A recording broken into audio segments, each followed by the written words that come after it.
இதை எதிர்க்கின்ற ஒரு தத்துவம் இந்தியாவில் வேறு எங்கும் இல்லை. அந்த தத்துவம் இருக்கிற ஒரே இடம் தமிழ்நாடு, திராவிடம்.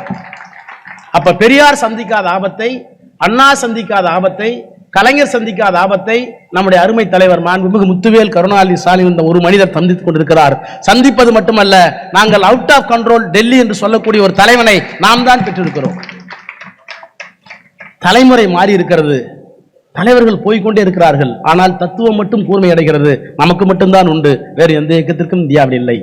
அப்படிப்பட்ட ஒரு தத்துவத்தை தன்னகத்தே கொண்டு சனாதனத்தோடு சமரசம் செய்து கொள்ளாமல் சலியாத உழைப்போடு பெரியார், அண்ணா, கலைஞருடைய கொள்கைகளை தன் தந்தையைப் போலவே தாங்கி, தன் பிறந்த நாளில் கூட நான் வித்தியாசமாகத்தான் இருப்பேன், கருப்பு சட்டை போட்டுக்கொண்டுதான் வருவேன் என்று சொல்கின்ற ஒரு சுயமரியாதைக்காரன் தான் ஆரூர் சகோதரர் நம்முடைய உதயநிதி ஸ்டாலின் அவர்கள்.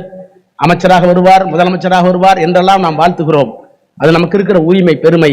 அதையெல்லாம் தாண்டி இந்த தத்துவத்தை தளராமல் அடுத்த தலைமுறைக்கு கொண்டு செல்கின்ற அந்த தம்பியை, அந்த தலைவனை வாழ்த்தி விடைபெறுகிறேன். நன்றி, வணக்கம்.